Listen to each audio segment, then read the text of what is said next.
चलिए आपको सीधे लिए चलते हैं, मुख्यमंत्री रेखा गुप्ता संबोधित कर रही है, सुने।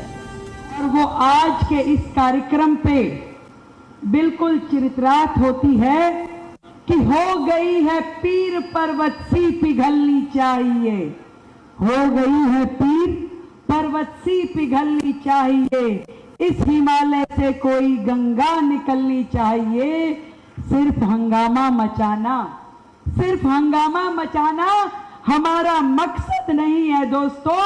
हो सके तो ये सूरत बदलनी चाहिए, सूरत बदलनी चाहिए।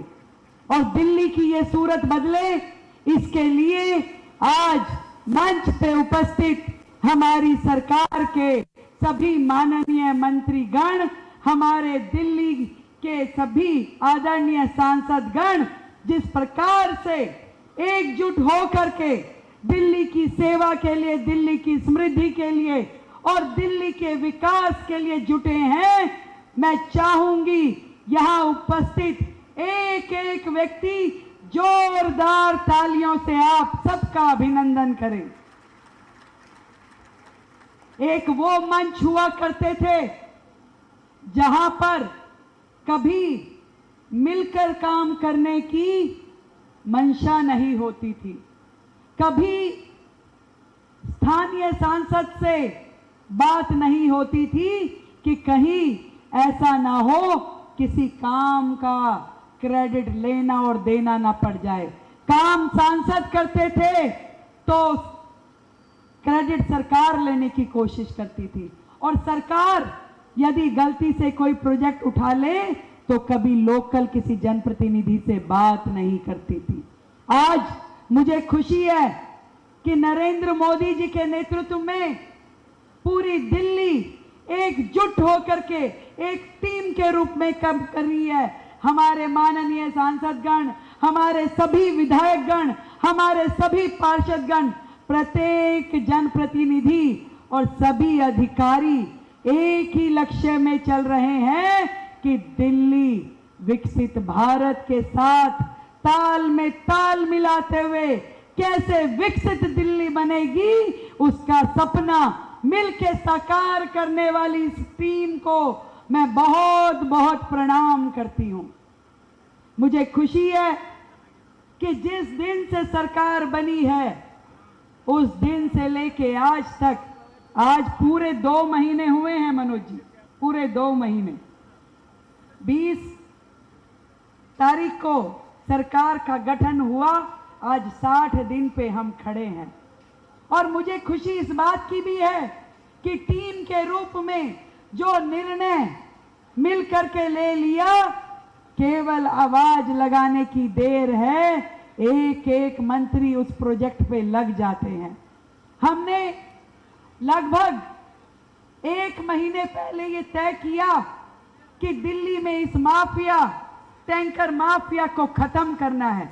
दिल्ली की पानी की जरूरतों को पूरा करने के लिए एक पारदर्शी सिस्टम को लागू करना होगा। एक सुगम, पारदर्शी और सुलभ जल व्यवस्था को किस तरीके से लेके आया जाए, जब अधिकारियों के साथ चर्चा हुई तो ये तय किया गया कि प्रत्येक टैंकर में जीपीएस होना चाहिए, उसका एक कमांड सेंटर होना चाहिए, हर एक टैंकर पे पूरी निगरानी करते हुए कि जिसके लिए वो पानी भेजा जा रहा है उस व्यक्ति को, उस स्थान को वो पानी मिल रहा है कि नहीं मिल रहा। ये पारदर्शिता, ये ईमानदारी से काम करने की जो नीति है वो हमारे केंद्र की सरकार, हमारे नेतृत्व मोदी जी की दी हुई है। जब तय हुआ कि दिल्ली में सरकार पूरी निष्ठा के साथ काम करेगी, जनहित में काम करेगी, एक एक प्रोजेक्ट जो हमने रोजाना दिल्ली की समृद्धि के लिए लिया, हमने पूरी कोशिश की कि हर एक काम में पूरी तरीके से ट्रांसपेरेंसी होनी चाहिए। कहीं पे भी भ्रष्टाचार के लिए लीकेज नहीं होनी चाहिए। ना पानी की लीकेज रहेगी, ना भ्रष्टाचार के लिए लीकेज रहेगी, ये बात तय मान लीजिए। और मिलकर के दिल्ली के ये 7 हाथ सांसद के रूप में और दिल्ली के 7 प्रतिनिधि, ये 7 पे 7 ये टीम पूरा 24/7 काम करने वाली है। तो दिल्ली वालों समझ लीजिए कि ये दुख के 27 साल का वनवास धीरे धीरे अब खत्म होने वाला है। एक एक काम दिल्ली के हित में यहाँ पर योजनाबद्ध तरीके से किया जा रहा है। और ये सही बात है जो परवेश वर्मा जी ने कही कि टैंकर, इसको हम आखिरी समाधान मान के नहीं काम कर रहे। हमारा लक्ष्य है हर घर तक जल हो और वो भी नल के माध्यम से हो। इस लक्ष्य को पूरा करने के लिए पूरी दिल्ली का एक लेआउट प्लान बना करके, एक पूरी टाउन प्लानिंग करते हुए हर घर तक नल के माध्यम से जल पहुंचाने का काम क्रमबद्ध तरीके से दिल्ली में किया जाएगा। एक नई सोच, एक नई प्रणाली और नई पारदर्शिता का शुभारंभ अब सरकार के द्वारा किया जा रहा है। आप सबके बीच में जब ये टैंकर पहुंचेंगे, ये काम होगा, तो ये 1111 टैंकर जीपीएस सुविधा के साथ जनता की निगाहों में काम करेंगे। उनकी निगरानी स्वयं जनता करेगी।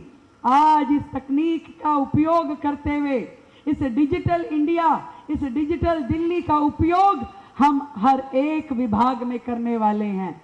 हमने इस जल विभाग के लिए 9,000 करोड़ का बजट अपने बजट में रखा था, जिसमें लगभग 150 करोड़ तो हमने केवल इस चीज के लिए रखे कि पूरे के पूरे जल विभाग में कैसे स्मार्ट मीटर लगे, कैसे स्काडा के माध्यम से काम हो, हर जगह पानी कितना भेजा गया और पानी कितना डेस्टिनेशन तक पहुंचा, इसके लिए फ्लो मीटर्स होने चाहिए। हर जगह पानी की नपाई पूरी तरीके से हो, शुद्धता का पूरा प्रमाण उसमें लिया जाए, इसके लिए 150 करोड़ रुपए का फंड रखा गया।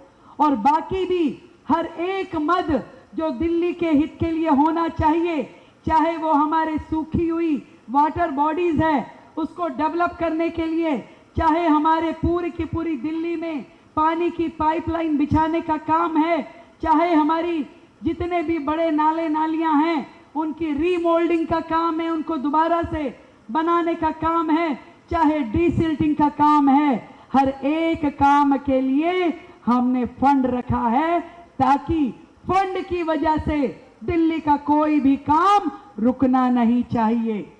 कई बार मुझे लोगों ने कहा कि भाई पिछली सरकारें तो बिल्कुल पूरी तरीके से खजाने खाली करके गई है, यहां तक कि इतना सारा कर्जा सरकार के ऊपर छोड़ के गई है। 6,000 करोड़ की तो आदरणीय प्रवीण जी मेट्रो की देनदारी वो छोड़ के गए हैं। यहां तक कि मैंने एक जगह पे फोन करवाया परवेश जी के माध्यम से कि भाई कार्यक्रम करना है, ये हॉल की बुकिंग करानी है, तो उन्होंने कहा पिछली सरकार ने अभी हमारे 9.5 लाख रुपए देने हैं, पहले वो तो भिजवा दीजिए।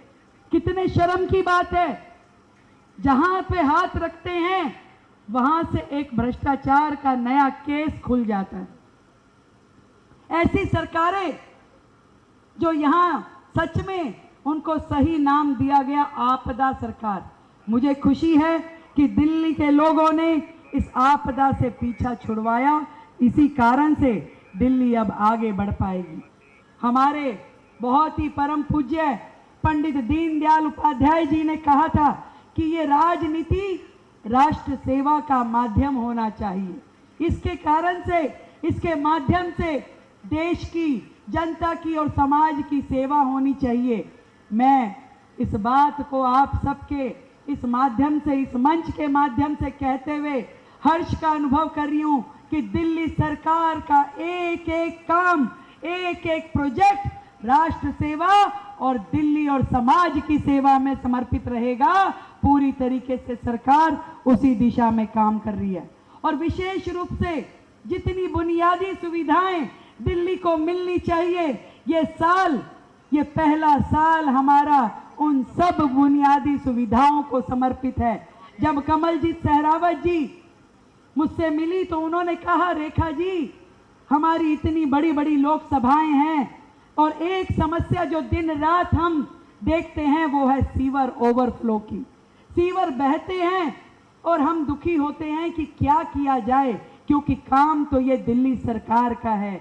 मैं आज अपने सभी सांसदों को, सभी विधायकों को ये बताना चाहती हूँ कि जहां एक और पिछली सरकार के राज में केवल 2 सुपर शक्कर मशीनें काम करती थी दिल्ली में, अब हमने 50 सुपर शक्कर मशीनें दिल्ली सरकार के माध्यम से सड़कों पे उतार दी है कि कहीं पे भी सीवर ओवरफ्लो का प्रॉब्लम हो तो जा करके काम करना है।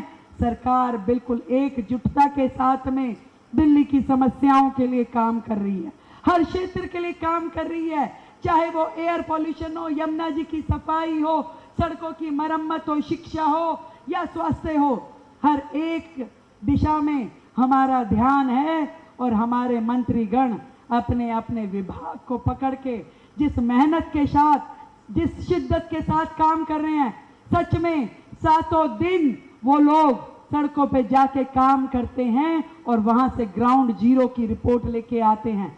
दिल्ली में आने वाले मानसून में जल भराव ना हो, दिल्ली में आने वाली इस गर्मी के पीक सीजन में पानी की किल्लत ना हो, एक एक आने वाली दिक्कतों की ओर पूरी मेहनत के साथ में, पूरी प्लानिंग के साथ में काम हो रहा है।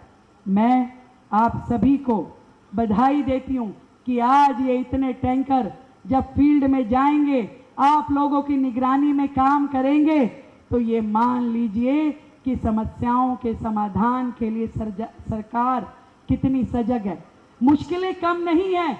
मुझे बार बार रिपोर्टर पूछते हैं कि भैया बताइए कैसे काम करेंगे, समस्याएं तो ढेरों हैं। पिछली सरकारों ने हमें ये फील्ड जीरो से शुरू करने के लिए दी है, जहां दिल्ली इतनी बुरी स्थिति में है कि देश की राजधानी होने के बावजूद लोगों को नल के माध्यम से पानी नहीं मिलता, जहां पे सीवर की रिक्वायरमेंट यदि 9 मीटर डायमीटर की है तो आज भी छोटी छोटी सीवर लाइनें, आज भी भीड़ी पाइप लाइनें वहां पे बिछी हुई हैं। आज भी दिल्ली में जितने वाटर ट्रीटमेंट प्लांट हैं वो वर्किंग कंडीशन में नहीं हैं। आज भी जो जितने एसटीपी प्लांट्स हैं वो अपनी क्षमता से कम काम कर रहे हैं। तो एसटीपी और वाटर टीपी बनाने की आवश्यकता है। आज भी वो जो नाले, इतने बड़े बड़े नाले यमुना में एज इट इज गिर रहे थे, उन सब पे काम करने की आवश्यकता है, जिसे सरकार ने, आज की दिल्ली सरकार ने, नरेंद्र मोदी जी की दिल्ली सरकार ने